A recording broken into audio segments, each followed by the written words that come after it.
Well, if you look at the picture, Indonesia along with the Philippines are considered as the two only democracies or liberal democracies here in Southeast Asia.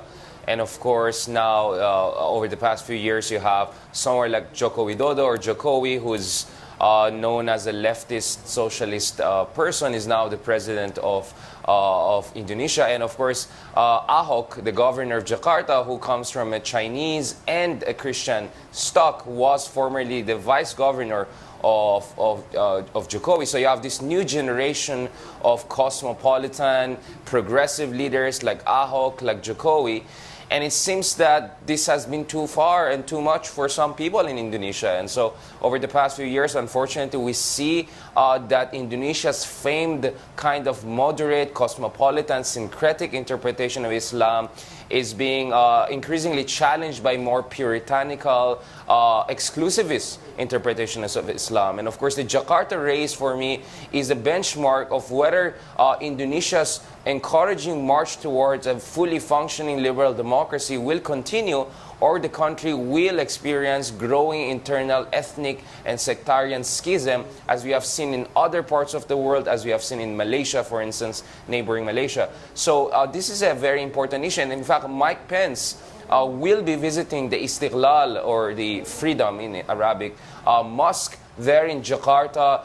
He will attend an interfaith dialogue and try to signal that America stands by the secular and moderate values of the Indonesian leadership, and that they support Indonesian democracy, which is the largest Muslim majority country and the third largest democracy in the world and fourth largest country in the world. So Indonesia is tremendously important. And of course, Mike Pence's visit is also important because we know that there are growing concerns inside Indonesia about the kind of, some would say, discriminatory statements coming out of no less than Donald Trump, who has imposed several Muslim bans or travel bans over the past few months, although unsuccessfully. So there are also concerns within Indonesia about where America is going. And statements of Trump and some of the exclusivist statements coming out of America will actually strengthen the argument of the more extremist elements in Indonesia, who are saying, why should a country like Indonesia have a close relationship with a country like America? So Mike Pence have a very difficult job here. He has to signal that he's standing strong by ASEAN countries, by Indonesia, and that his country still represents a bastion of freedom, democracy, and pluralism. Well, like you said, a lot of attention has been on President Trump's former Islamophobic rhetoric and policies, and Mike Pence does have a lot to do to kind of negate that in this country. What will Joko Widodo, Jokowi do to kind of appeal to Mike Pence? Well, I mean, the thing is this. Mike Pence is there in Indonesia. This is important because this is going to be the first visit by a high-ranking American official to the Southeast Asian region. I mean, of course, previously he was in South Korea, he was in Northeast Asia region, and several American officials have already visited there. Tillerson was there, Mattis was there, and now Pence was there. So Northeast Asia is getting a lot of attention, perhaps more than it used to get under the Obama administration. So for them, Trump is very much pivoting to Asia. But here in Southeast Asia, we haven't heard the Trump administration saying much. On the Philippines, they have been practically mum, although now we have indications that Trump may visit indeed the Philippines later November, and perhaps it's going to happen. Trump and Duterte are going to have that final selfie that everyone is looking for. So Pence's visit to Indonesia is important because it shows that ASEAN is still within the radar, strategic radar of America. Nonetheless, that relationship is also contentious.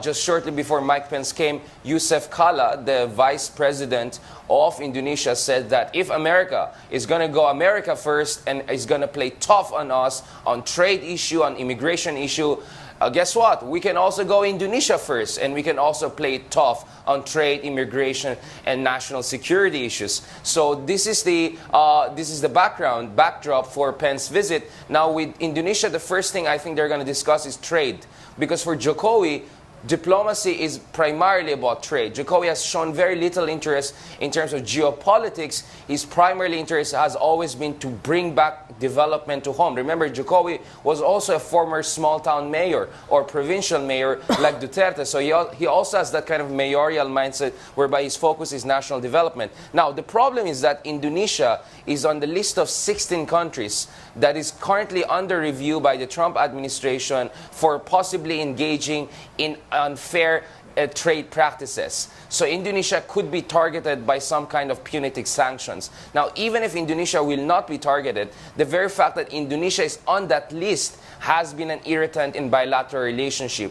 The second area of concern related to the first is also on biodiesel. As you know, Indonesia is among the largest exporters of biodiesel product along with Brazil. Now, the biodiesel lobby in America is also pushing for reduction in imports of biodiesel products from Indonesia so that domestic producers could go forward. So certain bills and measures are being forwarded in America, and Indonesia is also very concerned about that. And thirdly, the other area of concern is increasingly protectionist nationalist policies by the Indonesian government against major American companies, including Google and Freeport, who are now caught in some sort of regulatory scramble and legal battle with the Indonesian government. So there are going to be some very tough negotiations and discussions about the future of trade relations between America and Indonesia. And I won't be surprised if Jokowi will try to advise the Americans to put also forward an economic initiatives,